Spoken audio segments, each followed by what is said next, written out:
Moi, je suis parti dans des villages en Mauritanie. Je me rappelle quand je suis parti là-bas, on était parti visiter un cheikh, rester un petit peu avec lui. Et un ami à moi, il m'a dit, dans pas longtemps, tu n'auras plus de batterie. Je dis, ouais, et? Il me dit, tu pourras plus charger le téléphone. Je dis, il n'y a pas d'électricité dans le village? Il m'a dit non. Et il n'y a pas de réseau. Je dis, ok, pas de problème. Bon, t'as vu, quand toi, t'es voilà, né en France, Internet, réseau, dès que vous allez en voyage, la première chose quand vous arrivez à l'hôtel, c'est le Wi-Fi, c'est quoi le code, s'il vous plaît? Il ne demande même pas le petit déj, c'est à quelle heure? Le Wi-Fi d'abord. Et subhanallah, euh, donc on est arrivé là-bas, dans ce village en Mauritanie, et le temps libre des jeunes, ben, il était rempli par l'apprentissage du Coran, la religion, etc. Et de se divertir en jouant au foot. Il n'y a pas de smartphone, il n'y a pas d'application, il n'y a pas de TikTok, il n'y a pas d'Insta, il n'y a pas de Snap, tout ça, ils ne savent pas ce que c'est. Donc si tu dois te comparer concernant les affaires de ce bas monde à quelqu'un, compare-toi à eux.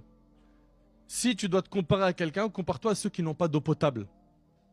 Compare-toi à ceux qui n'ont pas de toit, qui n'ont pas de maison. Compare-toi à ceux qui ne mangent pas comme toi.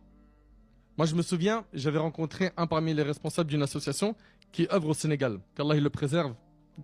Ce frère-là, écoutez bien, il m'a dit, on s'occupe de certains enfants dans des villages, une quarantaine de villages au Sénégal. Il m'a dit, les enfants, alhamdulillah, on arrive à leur rapporter 2 plats par jour. Méditez bien, Allah barik fikoum, surtout vous les jeunes. Ou quand on vous présente des fois des plats, non, moi j'aime pas trop ça. Hein? Les chipoteurs là. Eh ben, ou quand ils vont faire les courses, non, pour les yaourts, moi c'est que perles de lait. Excuse-nous, monsieur l'exigeant.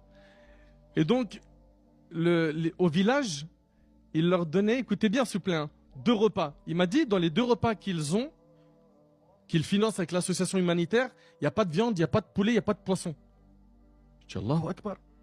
Il me dit, ben voilà, de la farine, le millet. Ils essayent avec des moyens très modestes de leur faire 2 plats, ok? Et les enfants, ils sont hyper contents. Et je vous rajoute que pour l'Eid, eh ben, ils font des opérations Eid al-Adha où ils offrent de la viande à ces enfants qui, sakini, ils sont pauvres. Et vous savez qu'est-ce qu'ils disent les enfants? Et s'il vous plaît, Allah barik fikoum. Écoutez attentivement ce que je vais dire là. Vous savez les enfants, ils disent quoi?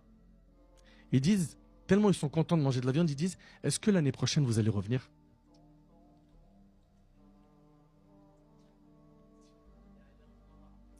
Vous entendez? Dans sa tête, il rêve même pas d'avoir